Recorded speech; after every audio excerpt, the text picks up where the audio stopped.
Hello everyone, welcome back to my YouTube channel.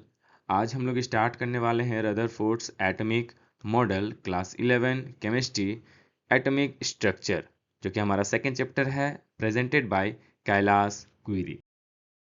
Rutherford's के atomic model को देखने से पहले हम लोग देख लेते हैं थोड़ा सा जे थॉमसन के एटॉमिक मॉडल। क्लियर है? जे थॉमसन के plum pudding models. Atom is a sphere of positive charge with electron inverted, मतलब ये पॉजिटिव चार्ज के स्फीयर होते हैं और उसके बीच बीच में कहीं पर इलेक्ट्रॉन प्रेजेंस होते हैं। और इनका सेकंड पोस्टुलेट था एटम इज इलेक्ट्रिकली न्यूट्रल, मतलब इलेक्ट्रॉन में पॉजिटिव एंड नेगेटिव चार्ज दोनों ही इक्वल अमाउंट में प्रेजेंस होंगे। क्लियर है? और रदरफोर्ड्स ये चाहते थे कि Rutherford's wanted to test this idea with gold foil experiment. और इनका जो आइडिया था, इनका जो भी पॉस्टुलेट था, उसको ये चेक करना चाह रहे थे कि क्या ये सही है या नहीं।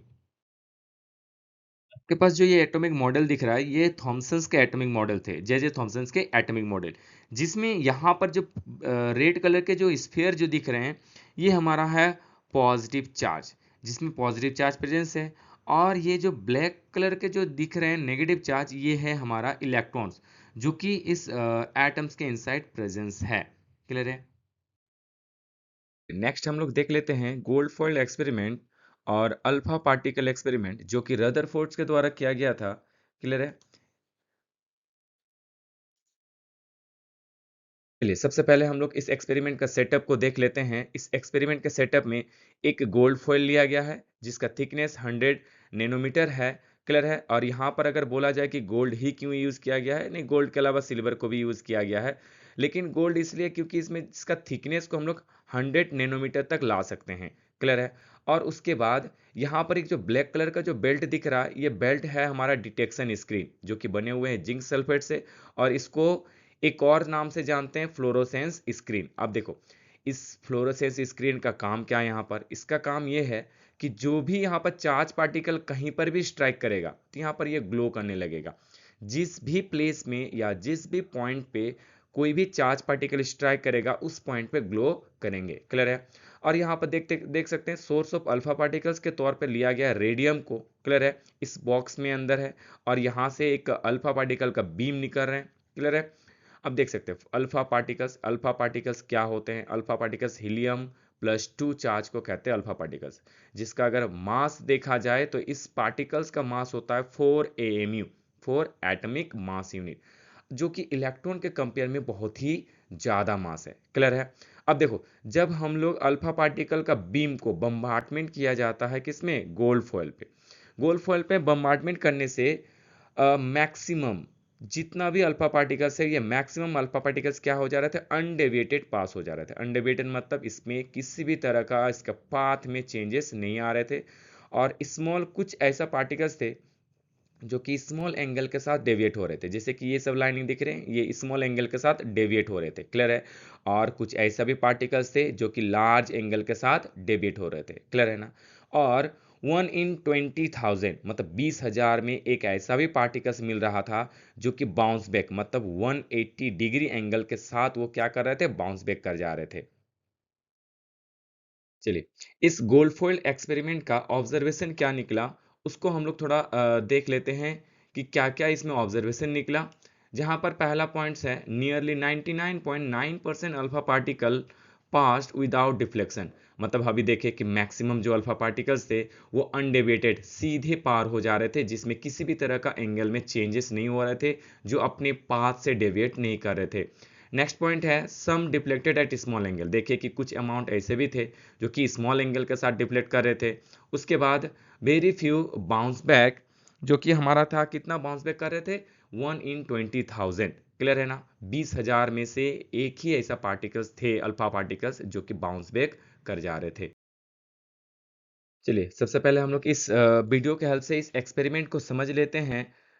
देख सकते हैं आप लोग, ये जो पिंक कलर के जो लाइन दिख रहे हैं, ये हमारा अल्फा पार्टिकल्स है, और इसके बीच में जहाँ पर डॉट है, ये डॉट हमारा न्यूक्लियस है।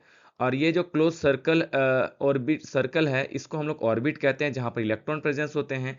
देख सकते हैं जो अल्फा पार्टिकल न्यूक्लियस के क्लोज है, वो अपने आप डेविएट हो रहे थे, क्योंकि न्यूक्लियस में पॉजिटिव चार्ज है और पॉजिटिव चार्ज से ये क्या हो रहे थे, डेविएट कर जा रहे थे, क्योंकि अल्फा पार्टिकल्स भी क्या होते हैं, पॉजिटिव चार्ज। क्लियर है।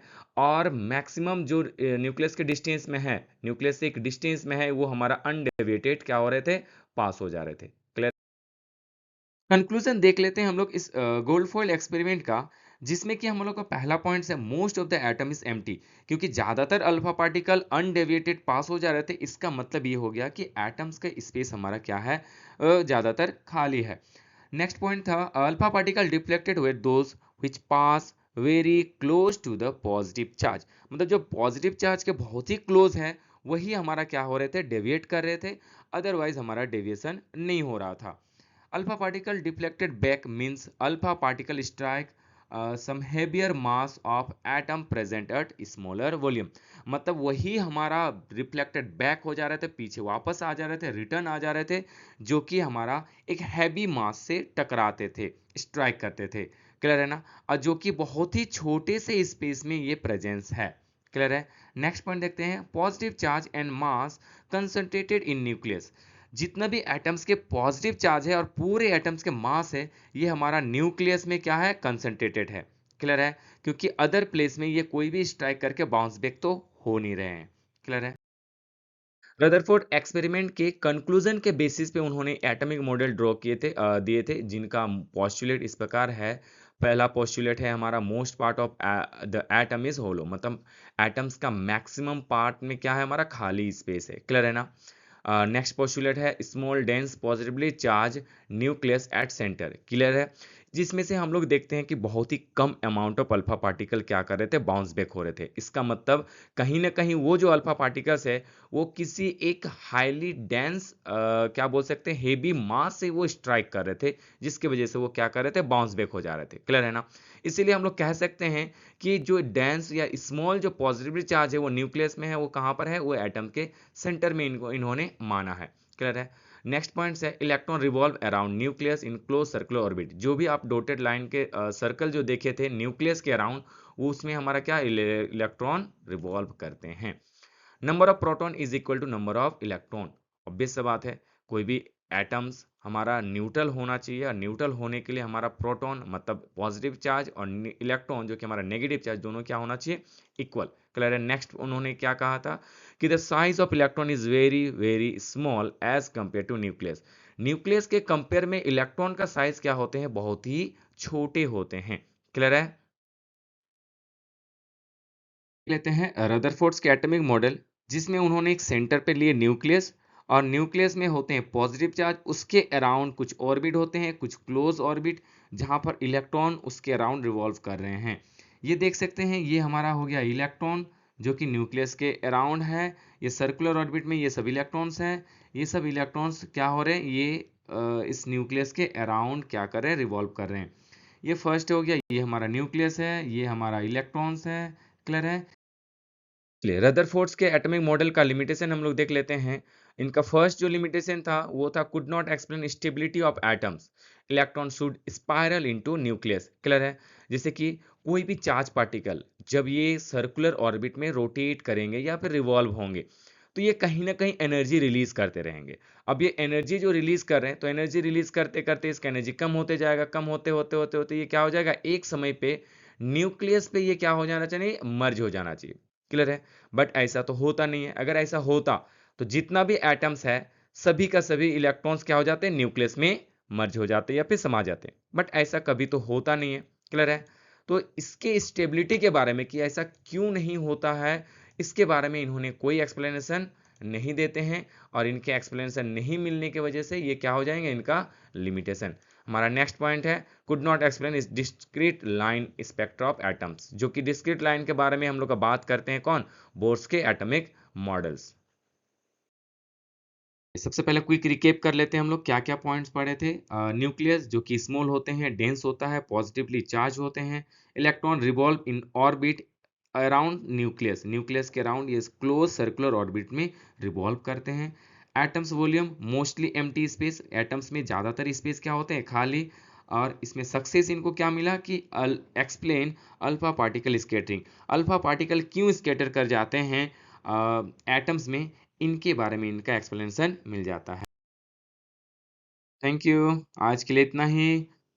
ये है कहना कि don't just react, take action. Hit subscribe now, it's more stable than a noble gas. Subscribe जरूर करें। Thank you.